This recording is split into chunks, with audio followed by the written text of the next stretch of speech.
So, who are my personality test junkies out there? Anybody? Me too. I love all of them. What's your favorite? What are you? Oh, clearly. I would have known that. So, absolutely. Yeah, I really do like them all. Any Enneagram folks out there? Do we just want to line up 1 to 9, get in your little boxes? Is that how that works? Yeah. I love all of them. Natalie convinced me like 3 years ago to take the Enneagram test, which I don't know. I find helpful, I guess. I do now. I didn't at the time. She said, "Oh, we're taking it at work. It's awesome. It's like life changing." She's a 2, wing 3, which tells you everything you need to know about her, right? And she said, "You should take it. You should take it. It'll help me understand you better." And I was like, "Okay, fine." I wasn't terribly interested, but I took it, right? She said, "It's free, it's cheap online, or it's free online, quick, fast, easy. We'll be done." I was like, "Whatever. Ask me the questions." So she asked me the first question, and it was, I don't even remember the question. It was like, "Do you blah blah blah blah blah blah blah blah blah, A or B?" And I was like, "That is a stupid question." And she's like, "You're an 8." So I'm an 8. That's my box that I live in. But I really do love all of the personality test things. I learn a lot about myself. My favorite, I guess, is the one that I'm most familiar with. Is called the Strengths Test, the Strengths Quest, and it's got a list of like 34 strengths, things you're good at. So just gifts that you are like naturally good at. So I'll tell you my top 5 because they have something to do with what I'm talking about tonight. But restorative is my top one. Includer, command, competition, and woo, which means winning others over. Yeah, woo. Way to go. Way to go. So here's what the book says about my number one strength, my top strength on that list of strengths, restorative. It says, "You love to solve problems. You are energized by it. You may prefer practical problems or conceptual ones or people problems. You may seek out specific kinds of problems, or you may feel the greatest push when faced with complex and unfamiliar problems. But what is certain about you is that you love bringing things back to life." And I was like, wow, I love bringing things back to life, which I guess is kind of true. It actually explains a whole lot about me, because I really do love to fix things. Like, I really love to fix things. In the fall, a couple months ago, our vacuum cleaner broke at Bread, and I was downstairs taking it apart, putting it back together. I cleaned it. It stopped sucking. I made it suck again. It was awesome. So, and I love cleaning, so it's like a double win for me. A couple weeks ago, my water heater at my house broke. Don't buy a house. My water heater at my house broke. The thermostat and the heating element went out, and so I took it apart and I bought the heating element and the thermostat, and I put it back together, and it works again, and it still leaks. But I didn't want to pay for a new water heater, and so now I'm just draining the water. But it works. And then a couple years ago, my washing machine broke, and I took it apart again. Same thing. Looked up like this gasket online that was leaking. Got it. Put it back together, and now it works, and it works like a charm. It's awesome. So I do love fixing things and like working my hands and bringing things back to life. So I just feel like it's so true. And I'm also a huge cheapskate, so that doesn't hurt. That motivates me more than most things. I do my brakes on my car because I refuse to pay $350 for something that I can do for $50. But I think this also explains like the fact that my top strength is restorative, meaning I love to bring things back to life. Natalie reminded me of a story 6 years ago when I lived in Lynette, Alabama. I found in my backyard 2 little tiny birds, 2 baby birds that fell. I think they fell straight out of a nest, maybe straight out of the egg. And they landed on my back porch in a potted plant. And they were huddled together, freezing. It was like March in Lynette, Alabama. It wasn't that cold, but whatever. But literally, they had just hatched. They were like bald, featherless, purple, naked little stick figures with beaks. And it was really sad, but it was also kind of cool. So what I did is I made them this little birdhouse out of a shoebox. I opened it up and I put like pine straw in there, and I put dryer lint because I was like, that's soft, and cotton balls, and I like patted it all down, made it super warm, and it was cold, so I took, you know when you go hunting, I don't go hunting. You know when you go hunting, Simone, and you need hand warmers because you're in Alaska and it's freezing. Okay, I need hand warmers, and you like shake them up and they get hot and they stay hot for like 12 hours. I took 2 of those and I put them under the pine straw, and so like these 2 little birds had this awesome, like I don't know, Ritz-Carlton room with room service. I went and I got little bugs and I put them in there so they could eat the bugs. I checked on them every couple of days, and they checked out. I like to think 2 days later they grew all their feathers, wings, and flew off. I'm sure that's true. I tried to take care of my 2 little bird friends and bring them back to life. Natalie also reminds me of a story, a very timely and sweet and vulnerable voicemail that I left her that brought our dying courtship back to life when we were dating and taking a break. So yeah, hey, she still has it, so it meant something, and it worked. So my number 1 strength is restorative, and I like bringing things back to life. And I like... So also, I just need to clarify quickly, I might not be able to bring animals back to life. Sorry, little birdies. But I am getting better. I feel like I'm learning a lot about what it means to speak life into people and using my words to restore wholeness and restore relationship. And I know what it feels like to have life spoken into or over me. Words like, you are a delight. Words like, you are my favorite person. And who doesn't like to hear, I'm so proud of you? My little nephew just lights up every time I say, I'm so proud of you. You inspire me. These are words of life that any human being just craves these words, right? You literally can watch somebody's shoulders lift up and their head gets like an inch taller and their eyes brighten. They just feel confident and alive. And unfortunately, all of us know the opposite. We know what the opposite feels like, how the power of negative words, what those can have over us. Words like disappointment and hate and distrust and disdain and distrust. I think I already said that. They all start with D, so I get lost.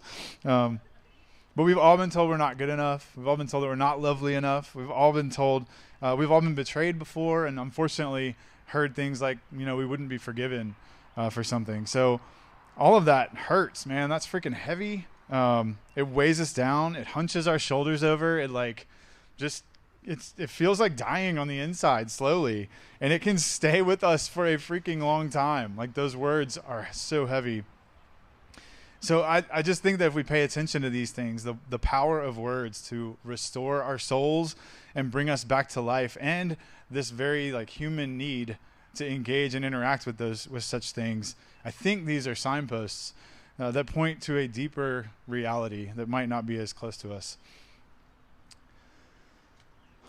This time of year that we're in is super significant. It's spring. Everybody is like out and about again, thank God. There's things all around us are blooming. There's like yellow fairy dust floating in the wind, and there's no allergy medicine in any of the stores. But literally life is being restored all around us, which perhaps is why the Christian calendar places its most significant event at the height of spring. And this Sunday, we will celebrate the cornerstone event of our faith, Jesus Christ being restored to life. So I want to recount to you the story of the first Easter morning. I'm stealing a little bit of this version from all 4. I'm kind of compiling all 4. There's 4 of them, 4 gospel versions, Matthew, Mark, Luke, and John. I'm going to take a little bit of each, but I'm relying most heavily on Luke's version, so you can refer to it later and see how I do. But it's out of Luke chapter 24. So let me tell you a story, kids. Gather around. Or stay there. As soon as Sabbath had passed, at first light on Sunday morning, their first day of the week, several women took the spices that they had gathered to prepare Jesus' body for burial and headed out to the tomb. Mary Magdalene, Mary the mother of James, Joanna, Salome are names that are in the stories. There may have been more. When they got there to the garden tomb, they noticed that the huge stone that covered the entrance was rolled away, which was really strange. They weren't expecting that. And they looked inside, and to their surprise and fright, maybe, there was no body. No body. On Friday, dead Jesus was wrapped in burial clothes and laid on the stone bench right there in front of them. They saw it happen. But Sunday, all that was left there were the linen cloths. They were perplexed and a little scared. But at that moment, two men appeared to them in clothes that appeared to be gleaming white. They said that they looked like lightning bolts, and they stood there right beside them. The women bowed down in reverence and fright as any normal person would. But the men said to them, "Why do you look for the living among the dead? He is not here, he is risen." So they took off from the tomb and they headed back to where the other 11 disciples were remained together and gathered. 11 because Judas had obviously been gone, and the women told them what they had seen. And of course, nobody believed them. Nobody believed that there was no body in the tomb. So our man Peter, the famous one, he takes off running to the garden where the tomb was. There's some account of John running with him, and there's a foot race that's really weird. But when Peter gets there, he bends down, he looks in, and sure enough, no body, no Jesus. All he saw were the strips of linen and the burial cloths. The story said he walked away wondering what it all meant.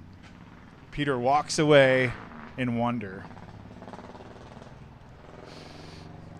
So I'll tell you more of my story. You might notice that I wear a lot of Georgia Tech stuff. And I'll tell you that it's not because we have the awesomest football team in the world. Yeah, go Jackets. It's also not because I am like wicked proud or grateful for my fancy, shiny civil engineering degree that launched a professional career upon graduation. Also not true. My pride and nostalgia for my alma mater stems more from my significant experiences at Georgia Tech. At Bread Tech, I found my people, or my people found me. I'm not sure how that works.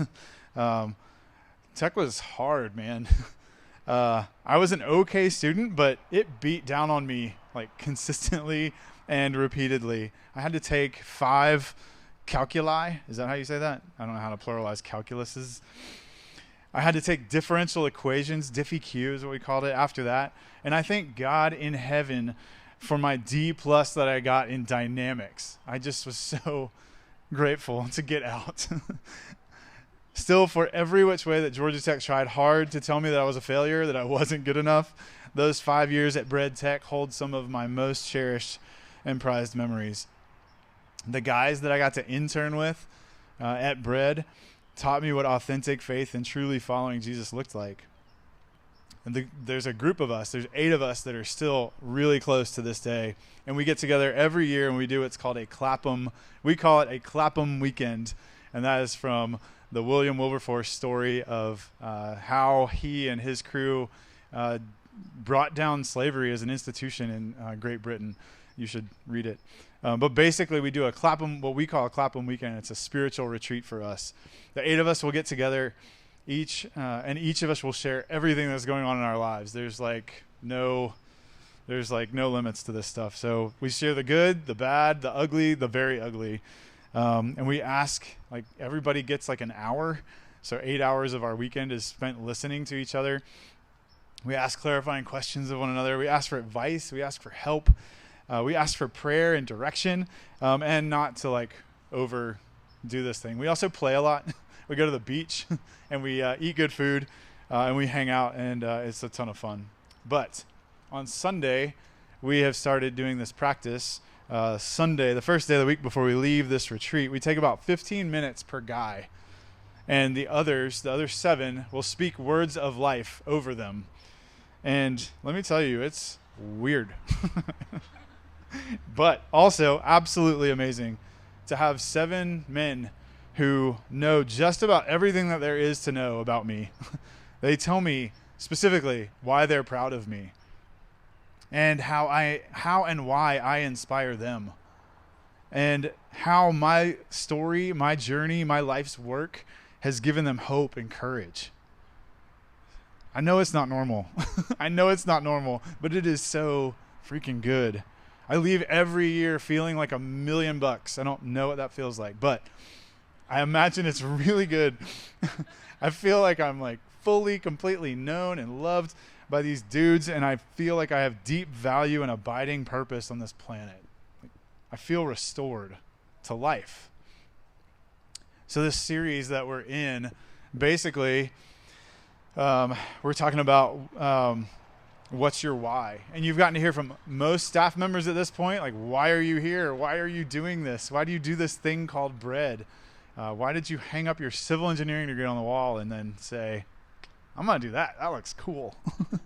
My why is because I want this for you. I want this for me too. Like, I'm super selfish. I want to stay in this as long as I possibly can. But I dearly want this for you.